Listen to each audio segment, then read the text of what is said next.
Paz e bem, meus irmãos e minhas irmãs.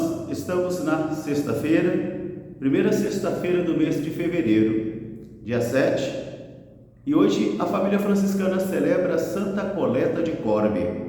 Ela era francesa e era clarissa, e ela viveu de 1381 a 1447, e foi uma reformadora muito importante da sua época, principalmente porque ela queria mergulhar nas fontes originais da espiritualidade franciscana. O nosso evangelho de hoje é retirado do livro de Marcos, capítulo 6, versículos de 14 a 29. Naquele tempo, a fama de Jesus se estendeu e chegou até os ouvidos do rei Herodes. E Herodes dizia que era João Batista que tinha ressuscitado. Muitas pessoas diziam que verdadeiramente era João Batista que tinha ressuscitado. Outros que era algum profeta dos antigos, outros que era o profeta Elias. E Herodes também dizia: eu mandei degolar João, mandei matar João, e ele ressuscitou dos mortos. E este homem que está realizando então esses grandes sinais é João Batista. Realmente, Herodes havia mandado matar João Batista. Ele era acusado constantemente por João Batista porque havia tomado Herodíades, esposa do seu irmão Filipe, como esposa. E João Batista dizia para Herodes: não te é permitido pela lei tomar como esposa a esposa do teu irmão? Por isso, Herodíades odiava João Batista e queria matá-lo a todo tempo, mas Herodes o protegia.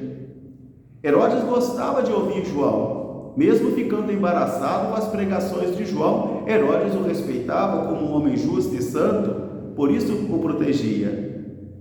Até que chegou o dia do aniversário do rei Herodes, e ele ofereceu um banquete aos maiorais do seu reino, aos grandes oficiais e aos grandes também da Galiléia. E sob o efeito do vinho, ele foi para a festa. A filha de Herodíades entrou, dançou para o rei, agradou ao rei, e o rei então fez uma promessa a ela que lhe daria o que ela quisesse. Ela podia pedir o que quisesse, mesmo que fosse a metade do seu reino. A moça foi até a sua mãe Herodíades e perguntou então o que deveria pedir ao rei. E Herodíades disse: peça-lhe a cabeça de João Batista. O rei ficou muito triste, porque ele respeitava João, mas ele ordenou a um guarda que fosse até a prisão, degolasse a João, trouxesse a cabeça e oferecesse à moça. Assim o guarda foi, degolou João na prisão, colocou a cabeça num prato, trouxe a cabeça para a moça e a entregou. E a moça foi até a sua mãe Herodíades e entregou a cabeça de João Batista. Os discípulos de João vieram, tomaram o seu corpo e o sepultaram. Palavra da salvação. Meus irmãos, minhas irmãs, novamente estamos diante da palavra de Deus.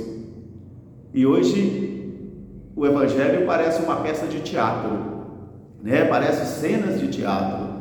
E tanto que esse Evangelho se converteu num filme muito famoso que as pessoas gostavam muito de ver, a Salomé dançar para agradar ao rei.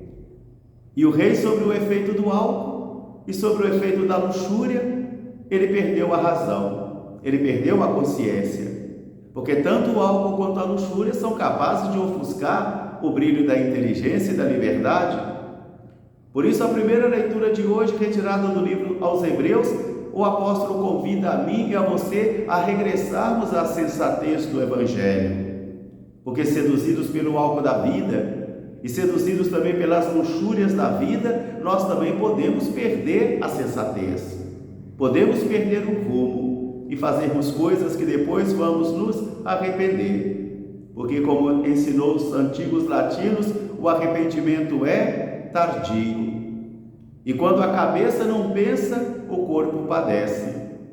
Por isso o autor sagrado vai dizer aos irmãos da primeira hora, dizendo: vejam bem, não esqueçam o amor fraterno, não esqueçam também de visitar os encarcelados, os presos.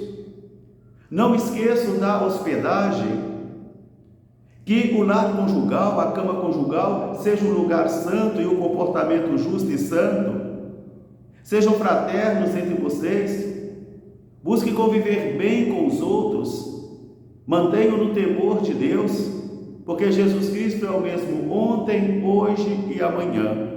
Aqui está como praticar a fé cristã, porque a fé cristã não é uma teoria, uma filosofia, uma doutrina, é uma praxis de vida. Por isso a primeira leitura de hoje nos recorda isso, que a fé cristã é um modo de viver, praticar, para testemunhar a presença de Jesus, que é o mesmo ontem, hoje e amanhã para cada um de nós. Vamos ao banquete de Herodes, que vai se contrapor ao banquete de Jesus.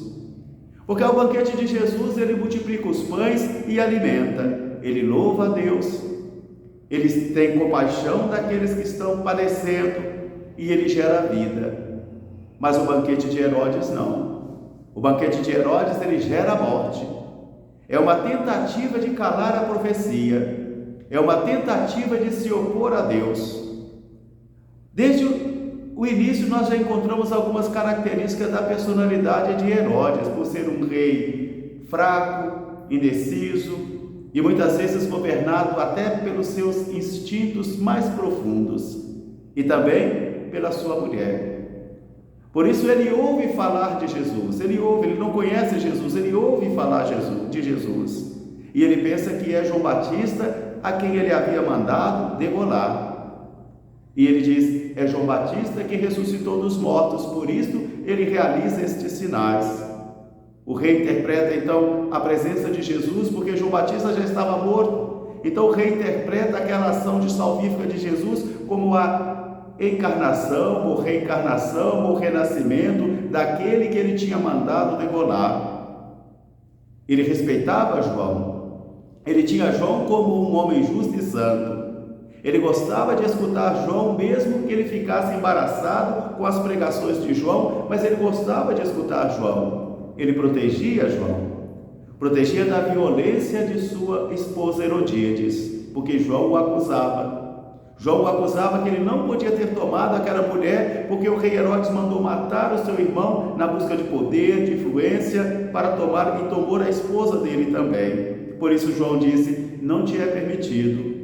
Até o dia, então, que Herodes oferece um banquete para os seus maiorais, seus oficiais e os grandes de Jerusalém. Jesus oferece um banquete para os pobres, para os humildes, para os enfermos, para os pecadores, e ali eles vão receber vida. Herodes oferece um banquete para os maiorais, e ali será gerado a morte do profeta João.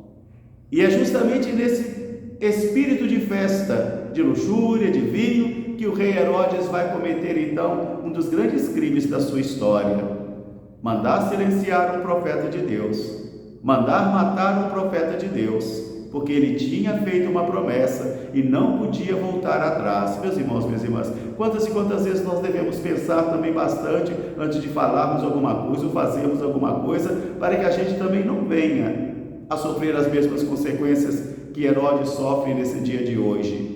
Isso não significa ser covarde, isso não significa ser medroso, mas isso significa tão somente ser sensato. Uma dosagem de sensatez faz muito bem à vida. Uma dosagem de sensatez nos protege de muitos males. Por isso Herodes então dá a sua sentença: matar o profeta de Deus. Herodíades vencera. Ela foi esperta, astuta, ela esperou a hora certa para agir e ela agiu. Mataram o profeta, mas a voz de Deus não. Porque todas as vezes que um profeta é morto, a palavra de Deus é vida. A palavra de Deus ganha vida. E há um ditado antigo de que o sangue dos mártires é semente de novos cristãos. Se é verdade, quem é que pode calar o Senhor? Quem é que pode calar a força do Senhor? Quem é que pode calar essa força viva da palavra do Senhor? A que agiu em João, a que agiu e age em Jesus, e a que age em cada um de nós quando somos fiéis também ao Senhor. Que esta palavra de hoje ajude a mim e a você a vivermos bem a nossa fé. Fraterno abraço para todos, paz e bem. Até amanhã, se Deus quiser. Santa Coleta de Corbe, rogai por nós. Paz e bem.